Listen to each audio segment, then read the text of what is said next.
మధ్యనే ఈ car race అనే విచారణకు వెళ్తుండగా కేటీఆర్ గారిని పోలీసులు అడ్డుకున్నారు కదా. అండ్ లాయర్లతో వద్దు, ఓన్లీ మీరు ఒకరే రావాలని చెప్పారు. ఇప్పుడేమో కోర్టు కూడా పర్మిషన్ ఇచ్చింది. దీనిపైన మీ అభిప్రాయం ఏంటి?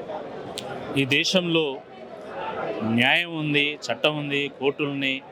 తప్పకుండా అంతిమంగా న్యాయమే గెలుస్తుంది, ధర్మమే నిలుస్తుంది. కాబట్టి దాన్ని నమ్మినటువంటి కేటీఆర్ గారు నేను కోర్టు అనుమతితోనే లాయర్లను తీసుకెళ్తా అని చెప్పేసి ఈరోజు వారు తీసుకెళ్ళడం జరిగింది.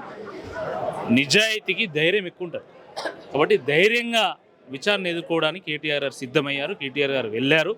వాస్తవం ఏందో తెలుస్తుంది.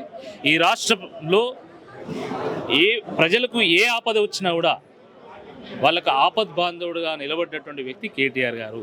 హైడ్రా విషయంలో కానీ, మూసీ విషయంలో కానీ, గ్రూప్ 1 విషయంలో కానీ, జియో 29 విషయంలో, జియో 46 విషయంలో, లఘుచరుల విషయంలో, గురుకుల విద్యార్థుల విషయంలో ప్రజల పక్షాన ఈరోజు కేటీఆర్ గారు పోరాటం చేసిండు. కాబట్టి ఆ ప్రజా గొంతుకను ప్రశ్నించే గొంతుకను ఎట్లయినా నలుమాల ఎట్లయినా అడ్డు తొలగించుకోవాలనేటువంటి ఉద్దేశంలో భాగంగానే ఈరోజు కేటీఆర్ గారు కేసు పెట్టిండు.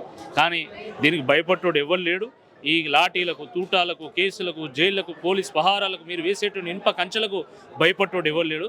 ఇది ఉద్యమ పార్టీ, ఉద్యమాలనే ఉగ్గుపాలుగా తాగి పెరిగినటువంటి పార్టీ. తప్పకుండా దీన్ని ఎదుర్కొంటాం. ఆదేశాలు ఇచ్చారు కేటీఆర్. అందుకే మొత్తం ప్రభుత్వ అధికారులందరూ ఈ విషయంలో, ఈ కేసులో వాళ్ళు పనిచేశారు కదా. అండ్ ఇందులో కంపెనీ పైన మాత్రం కేసు లేదని చెప్పేసి చాలా వరకు ఈ యొక్క క్వశ్చన్ అనేది రిపీట్ అవుతుంది. ఎవరు ఆదేశించారు? కేటీఆర్ గారు ఆదేశించారా? ఎవరి మీద ఎవరికి ఆదేశించారు? అంటే ఇప్పుడు ప్రభుత్వం ఏదైనా నడుస్తుంది, కాంగ్రెస్ పార్టీది. అంటే మీ ఆదేశాలు వినకుండా ఈరోజు కేటీఆర్ గారు ఆదేశాలు వింటున్నారా ఉద్యోగస్తులు? అంటే మీకు అంత వాల్యూ కూడా లేదా? అది మీరు తేల్చుకోవాలి. ఇప్పుడు ప్రస్తుతం సింపతి రాజకీయం కోసమే ఇదంతా హైలైట్ చేస్తున్నారు ఈ విషయం అని చెప్పేసి బయటికి.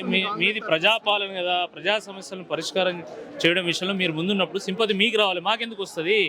మీరు ప్రజాపాలన చేయడం లేదు, మీరు ప్రతీకార పాలన చేస్తున్నారు, పోలీసుల పాలన చేస్తున్నారు, పైశాచిక పాలన చేస్తున్నారు. కాబట్టి తప్పకుండా అల్టిమేట్గా సింపతి బీఆర్ఎస్ పార్టీకే వస్తుంది. ప్రస్తుత కాంగ్రెస్ ఎమ్మెల్సీ తీన్మార్ మల్లన్న గారు నిన్న కొన్ని వ్యాఖ్యలు చేశారు. మొత్తము కడిగిన నృత్యాలన్నీ బీఆర్ఎస్ పార్టీలోనే ఉన్నాయి, ముఖ్యంగా కేసీఆర్ ఫ్యామిలీలోనే ఉన్నాయని చెప్తున్నారు. దీనిపైన మీ 10 జిల్లాల తెలంగాణలో 9 జిల్లాలు వెనుకబడిన జిల్లాలు అని చెప్పేసి ఏపీ రీఆర్గనైజేషన్ చెప్పింది. అలాంటి వెనుకబడినటువంటి తెలంగాణను దేశంలోనే తలసరి ఆదాయంలో నెంబర్ 1గా తీర్చిదిద్దినటువంటి పార్టీ బీఆర్ఎస్ పార్టీ. ప్రతి జిల్లాకు కలెక్టరేట్ క్రియేట్ చేసినటువంటి పార్టీ బీఆర్ఎస్ పార్టీ. ప్రతి గ్రామానికి డబల్ రోడ్లు వేసి, రోడ్డుకి ఇరువైపులా చెట్లు, నర్సరీ, పార్కు, వైకుంఠ ధామము, డంపింగ్ యార్డు, ట్రాక్టరు, రైతు వేదిక, ఈ రకంగా గ్రామాల్లో ఇన్ఫ్రాస్ట్రక్చర్ క్రియేట్ చేసినటువంటి పార్టీ బీఆర్ఎస్ పార్టీ.